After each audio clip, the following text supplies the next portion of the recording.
हे आहे माझं आजचं हाय प्रोटीन लो कॅलरीज जेवण, ज्यामध्ये मी सोया पॅनकेक घेतले, चटणी घेतली आहे आणि 20 ग्रॅम हेल्दी सीड्स घेतले आहेत फायबरसाठी.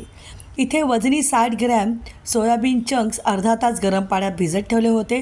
2 टेबलस्पून पाणी घालून हे मिक्सरला छानपैकी आपल्याला ग्राइंड करून घ्यायचं आहे. सगळ्या भाज्या ज्या घेतल्या आहेत त्या 100 ग्रॅम आहे, ज्यामध्ये कोबी, सिमला मिरची, पातीचा कांदा आणि गाजर घेतलं आहे. चवीसाठी 1 टेबलस्पून आलं, लसूण, हिरवी मिरची पेस्ट, बरोबरीने घातलेले लाल मिरची पावडर, हळद, मीठ, धने जिरे पावडर आणि 1 टेबलस्पून पांढरे तेल घेतले. बाइंडिंगसाठी 2 टेबलस्पून बेसन घेतले.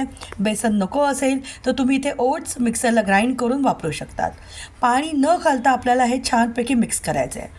लक्षात घ्या, आपण हे पॅनकेकसारखे बनवणार आहोत. पाणी जर घातलं तर दोन्ही बाजूने आपल्याला करून घ्यायला ह्याला त्रास होईल. त्यामुळे हे खूप जास्त घट्ट ते खूप जास्त पातळ नको आहे. बाजूला तवा गरम करून ठेवला आहे, तेलाचं ब्रशिंग करून घेतलेलं आहे आणि हे पॅनकेकसारखं आपल्याला पसरून घ्यायचं आहे.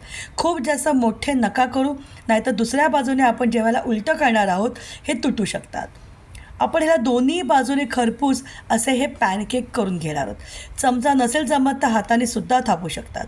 या पूर्ण रेसिपीपासून मला 43 ग्रॅम इतके प्रोटीन मिळालेत आणि 700 इतक्या कॅलरीज मिळाल्या आहेत. दोन्ही बाजूने खमंग परतून झाल्यानंतर आपले हे पॅनकेक तयार होतात. या पूर्ण रेसिपीपासून साधारणपणे मध्यम आकाराचे, जे तुम्ही व्हिडिओमध्ये बघतात तसे 7 पॅनकेक तयार होतात. एक वेळच्या जेवणासाठी हे नक्कीच पुरेसे आहे. माझं जे मील आहे हे OMAD म्हणजे ओन्ली 1 मील अ डे या कॅटेगरीमध्ये आहेत. तुम्ही जर हे मील डाईट करणार असाल तर डॉक्टरांचा सल्ला नक्की घ्या.